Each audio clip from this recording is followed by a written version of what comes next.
if you look week by week, the slow drumbeat is it's bad news every week for him.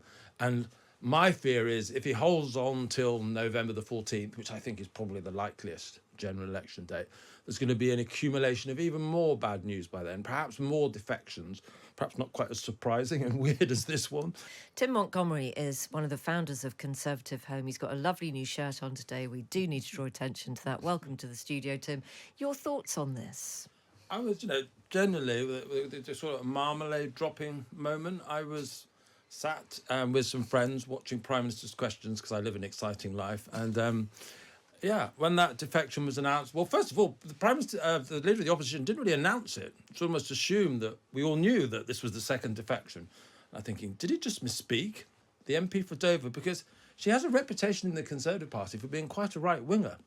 And the idea that she would cross the floor to Labour was genuinely shocked by. And it sort of reminded me of something a friend said the other day to me about the Conservative Party. He said, I've always been careful over the years who I sit next to at events because you have to remember who hates who.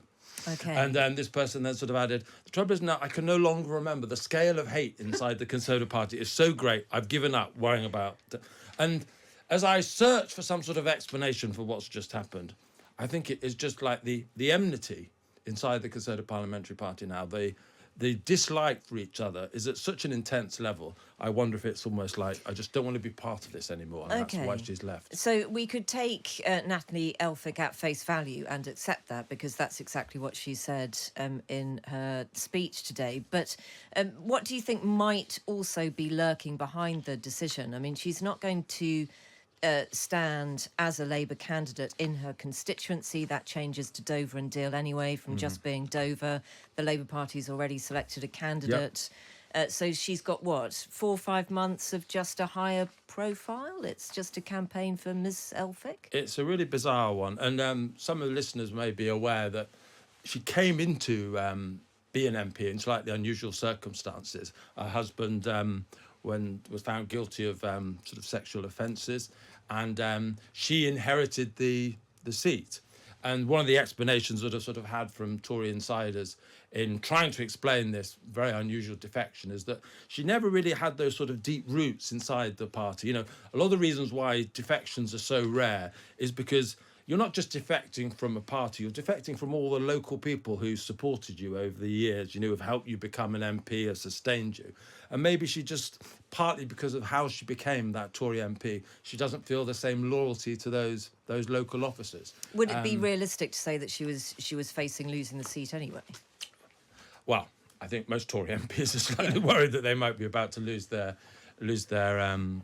seat. But it sort of confirms my general view, and I think we discussed this a little while ago when I was last on your show, was that the longer the Conservative Party, the longer Rishi Sunak clings to office, the worse the election outcome is going to be. I understand why he's holding on to Downing Street in the hope that something is going to turn up. But if you look week by week, the slow drumbeat is it's bad news every week for him. And my fear is if he holds on till November the 14th, which I think is probably the likeliest general election date, there's going to be an accumulation of even more bad news by then, perhaps more defections, perhaps not quite as surprising and weird as this one. But the news will continue to be bad, and the Conservative opinion poll rating isn't going to go north, it's going to continue to go south. Let's talk a bit about where this puts the Labour Party, though. I mean, if you're surprised that Natalie Elphicke has crossed the floor, are you as surprised that Labour have welcomed her?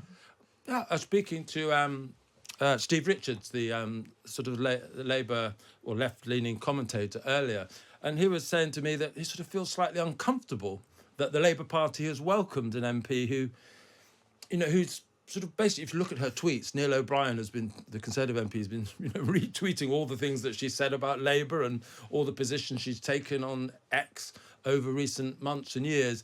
She's not the sort of person you would associate with a sort of a left-wing party. And so Keir Starmer's got a quick headline. We're talking about it now on your show, and it's certainly the talk of Westminster. But doesn't it make him... Is it going to really help him with some of his left-wing supporters, the people who voted Green at the local elections last week? I don't think this really helps him in lots of ways. Yes, and doesn't it make him look a little bit weak when he doesn't need to look weak? It makes him look almost trying too much, I think. You know, this is obviously a coup for any defection. Just underlines how fragile the Conservative Party's electoral position is. And he's obviously decided that's the big thing that people will focus on. But yes, what does Keir Starmer stand for is a big question that I think is going to grow louder as the election grows nearer. And I think the answer to that question is less clear after the Natalie Elphicke defection than it was before. So there is the most fantastic photograph, which is, let's give it its true credentials. I don't think I've seen this one. It's by Carl Court, courtesy of Getty Images, and presumably it's taken from a while back. Jane, do you want to just talk us through it? Well, I mean, presumably it was taken today as a sort of publicity photograph, so a couple of hours ago. But Natalie Elphicke looks as pleased as punch. But Keir Starmer looks stunned. Like the rest of us. He is, as stunned as everyone else. He's been caught with the most extraordinary expression on his face. It's pretty much, look what I've got here. Good Lord. Yes, it really is. Well, maybe he thought it was a good idea, or maybe that picture was taken after they'd had a conversation and he discovered a little bit more about what she believed. Who knows? Maybe he's seen some of her exes. Yeah. Who knows? Do you really believe that there will be more defections? Well, look, morale. I was actually sat in this studio last night on John Pinar's show, and I sort of declared surrender on my campaign to sort of change the Prime Minister. I think Rishi Sunak just doesn't do politics. He's not very good at it. But I was surprised at the lack of response from Tory MPs to disastrous local election results over the weekend. And I thought, well, nothing's going to happen. It's all over.